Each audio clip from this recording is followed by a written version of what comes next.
Hello friends, thank you for tuning in. My name is Dan and I'm a recovering heroin addict in a successful remission of about 5 years. I had been addicted to heroin before that for about 15 years and I am now acting as a peer counselor in a rehabilitation center, but not only. So I offer counseling to people in all stages of addiction and recovery.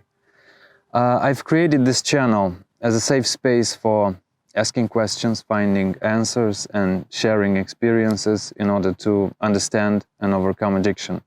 And I really hope that with your help, friends, we can turn this into a big, useful, and friendly community. I'll cover basically any topic related to addiction and recovery. So we will talk about the causes of addiction. We will talk about the stages of addiction. We will talk about relapse. We will talk about recovery.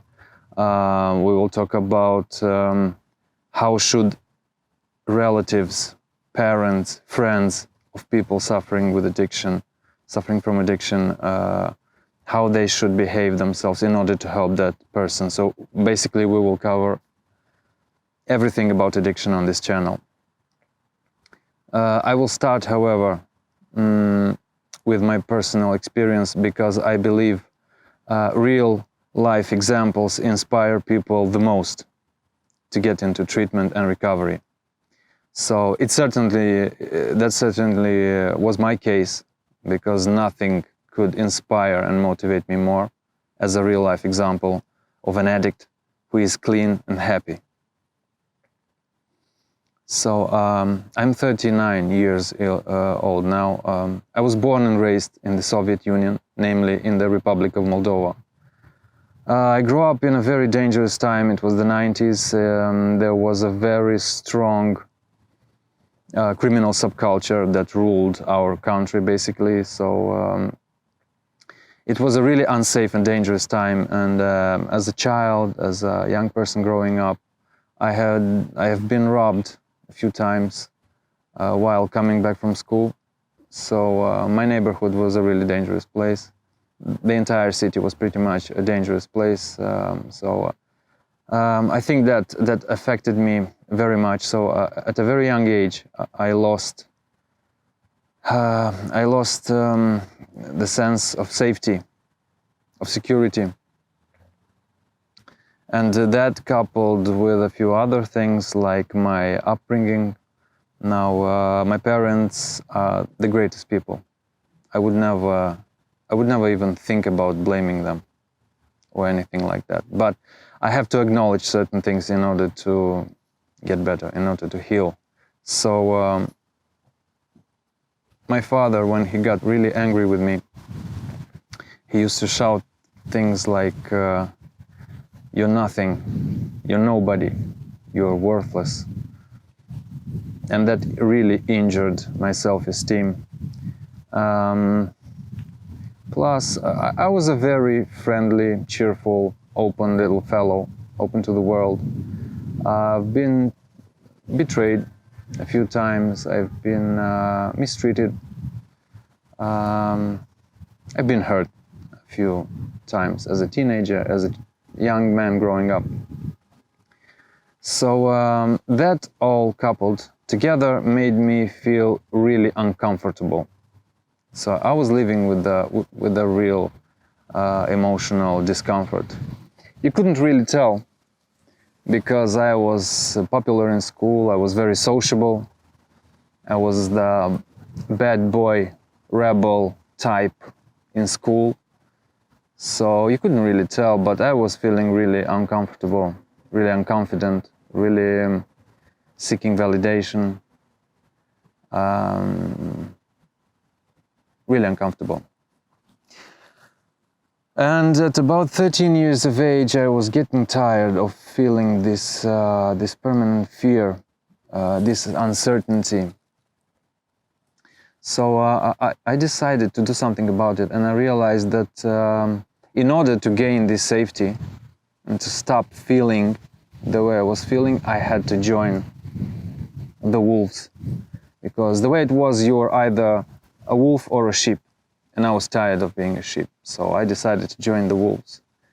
And it so happens that all the gangsters in my area, pretty much everybody took drugs. I wasn't really into drugs, but it was a way of getting in. So at about 13 years of age, I tried marijuana. It did absolutely nothing for me. I didn't like it. I had no intention of ever repeating that experience, but I had to in order to get in, because when I was turning down drugs, when I wasn't participating in the buying of drugs, chipping in the consumption of drugs, I wasn't really interesting to anyone in that particular group, so I had to do it again. So I've tried weed for the second time, and this time I really felt the effect strongly, and I have to say I liked it. It opened up a whole new level of consciousness for me. So I looked at the world from a totally different angle. I liked it, but what it really did for me is just spark my interest regarding the other drugs. So the next day when I woke up, I was already curious about what other drugs are there. So pretty much in no time, I started taking opiate pills, which you could basically buy in any pharmacy without prescription. So they are very cheap, they were really accessible. So I started doing that. I started taking drugs, and I started blending into the criminal subculture. I started committing crimes like theft, robbery, extortion, and stuff like that. I didn't really enjoy it. I never liked hurting people. I never liked what I was doing, but what I did like was the safety. I did like the security. I did like the power, the influence, the respect I gained. I did like the position I had in my neighborhood, much better than before. So I guess that was my real drug. And opiates really helped to become the wolf. I really wasn't, but they helped play this role. So I guess I took pills for about 6 years.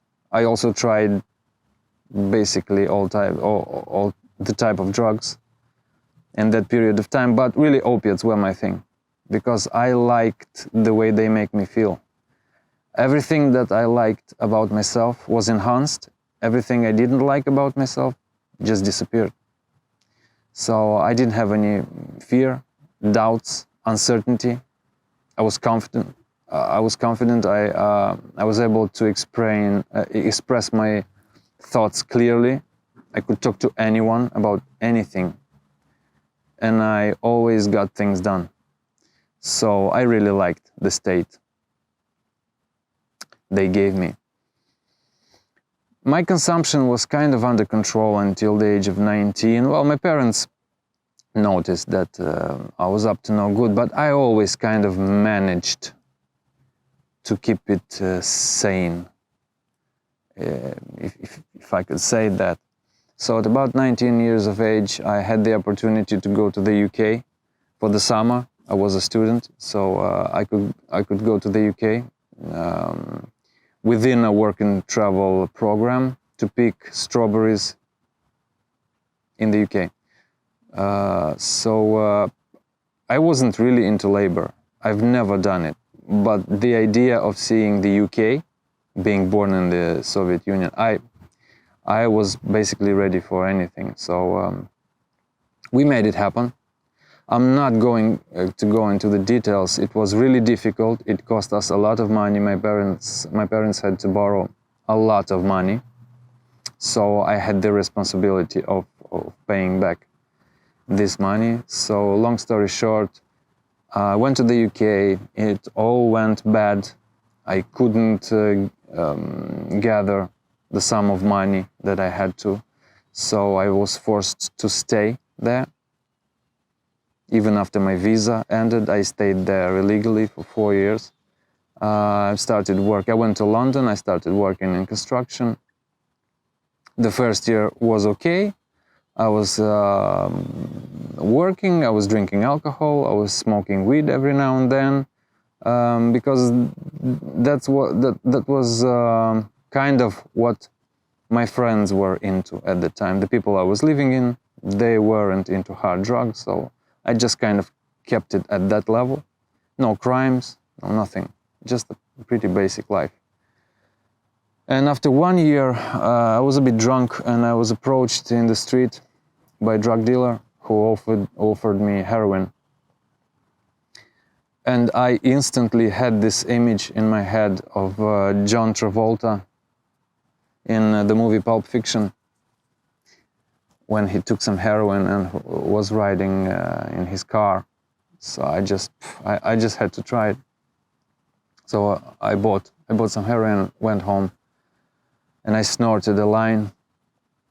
And the feeling I had was like I've been always lonely, and now I found that special person, and I fell in love, and I was complete. I was fulfilled. I couldn't believe that humans could feel that good. I didn't even think about the price. Or are we supposed to feel that good at all? But I just loved it.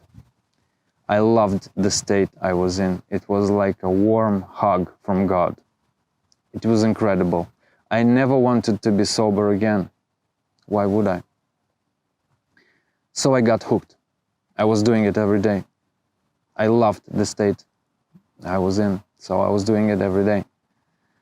Until the job wasn't giving me enough money in order to fund a heroin habit, so I turned to crime. I started shoplifting, and after a few years, naturally I started going to prison. So I went to prison 3 times for about 3, 4, 5 months each time.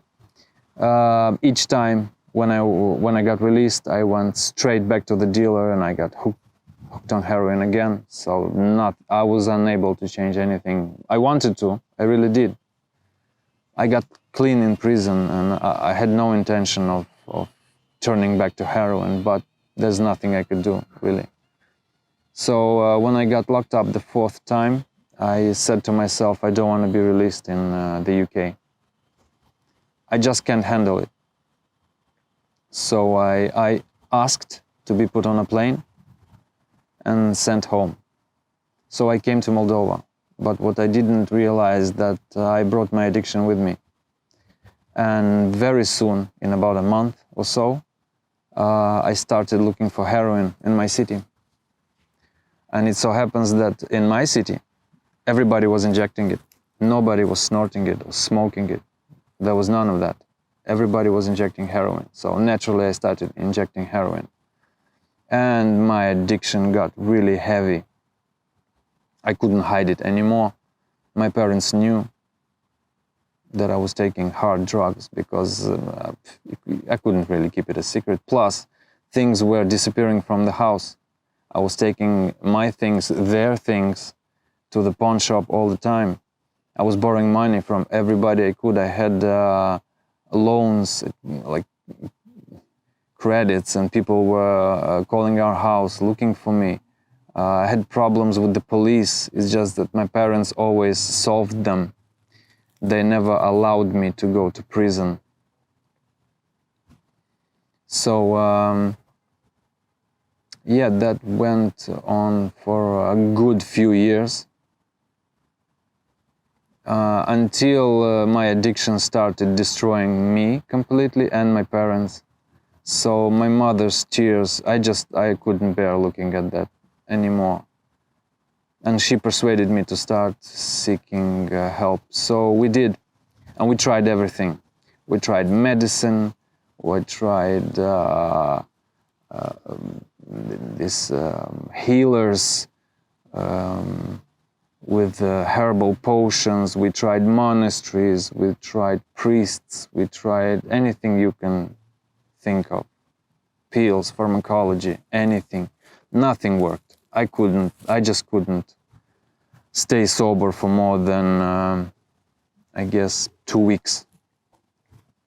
Until we discovered a rehabilitation center in a village not too far from my city. So after a while,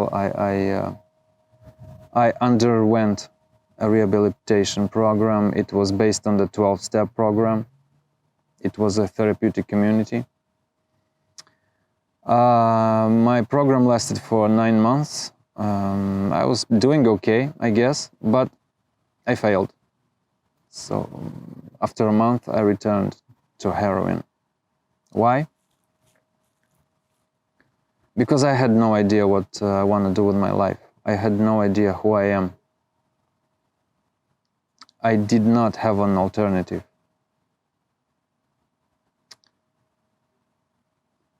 So I took the template that they offered me, and it was only one template of maintaining sobriety, and it was a Christian path. So I started going to church, I started studying the Bible, I started going to these Christian gatherings.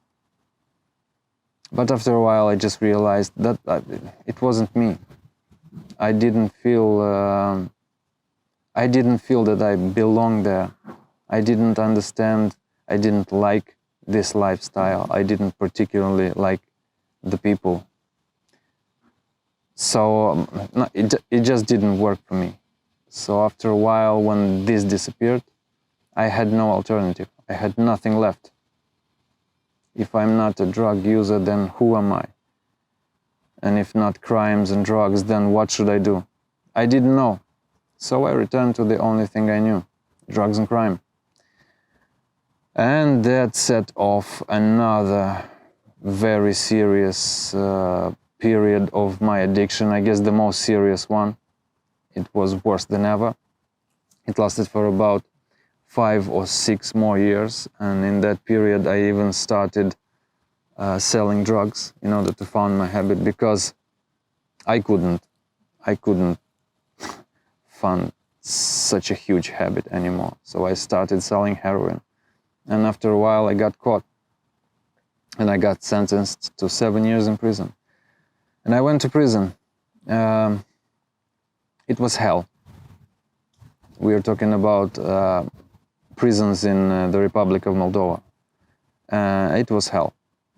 So I went through this hell for about 3 years,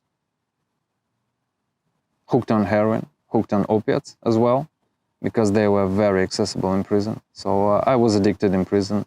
Nothing changed. I was just suffering because I liked everything I liked. And the level of degradation and what I saw there was just living hell. So in about 3 years of time of my sentence, the same organization that coordinated the rehabilitation center I went to the first time, the same organization opened a rehabilitation center in the prison I was detained. So the criminal subculture that ruled the prison, they didn't approve of that. They didn't allow any type of rehabilitations or even intentions to join such a place, because that place was isolated from the entire prison. So I was afraid to go there, and I wasn't even willing, because I've already tried it. I didn't see any point in trying it another time. So one more time. So I was just looking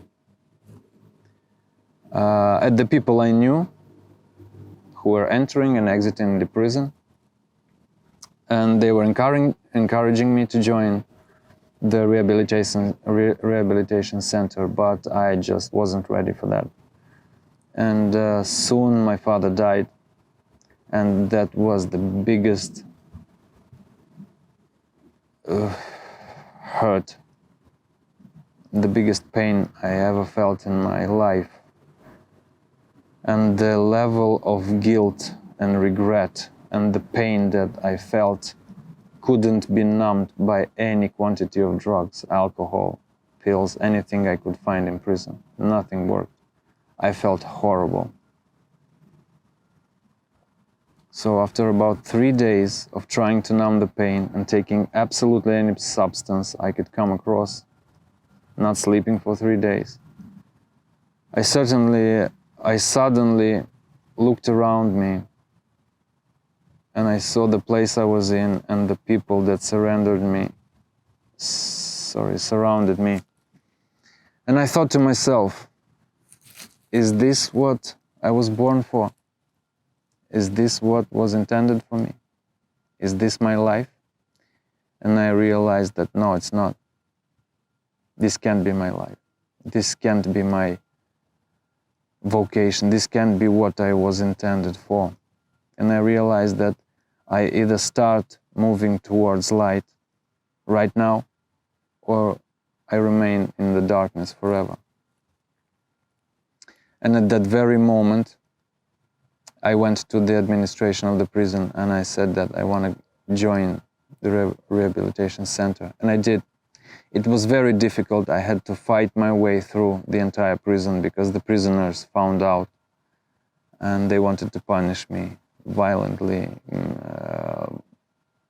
It was very difficult, but I got there. And I underwent another rehabilitation program based on the same 12 steps.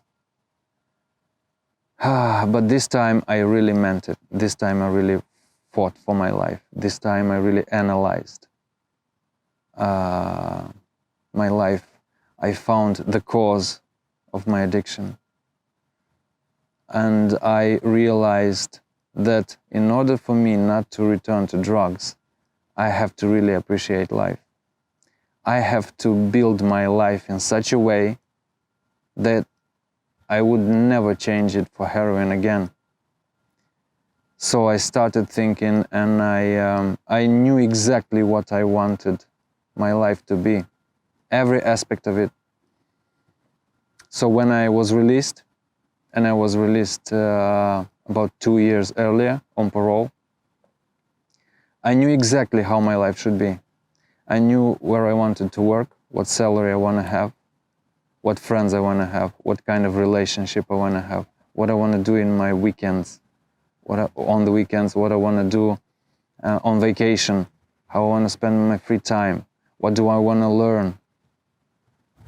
I knew everything, so I started implementing it, and in no time, my life just flourished.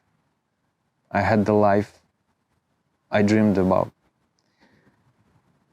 And the level of fulfillment was so great, and it still is, that I would never trade it for heroin again or for any type of drugs again. Never, ever. And that's my secret. That's why I'm sober today. That's what worked for me. I don't do drugs because I value, because I appreciate my life too much. And this exchange for heroin or any other type of drug is no longer reasonable. It's not worth it. I mean, I still like drugs. I'm not gonna lie and say that heroin is bad or is something terrible. It does terrible things to you. It totally destroys your life. But it's a great drug. It's an amazing feeling. But the life I'm living right now is much better. So this exchange is not worth it for me anymore. It's not reasonable. So that's why I don't do it. I don't do it because I don't want to lose everything I gained. I love life. I enjoy life. I never thought it would be possible, but I started to enjoy life without any type of substance. I can remember a time that I accepted the idea that I'll never be able to enjoy life. I'm a junkie. I destroyed my brain, so it's never gonna work properly again. And I'm never ever going to enjoy sunset or nature or traveling or food or a meaningful dialogue. But I do. And if you're watching this now, I promise you, if you're struggling, you can get there, because I got there. I'm here, and I'm not special. There's nothing special about me. But I promise you, you can enjoy life again. I promise you. You just have to fight. You have to struggle. It's gonna take a while. It's gonna be uncomfortable. But you'll get there. The prize is amazing. As you can see, I'm in nature. And I love simple things again. I love nature. I love sunshine. I love birds singing. I love hearing the leaves moving as the wind is blowing through the leaves.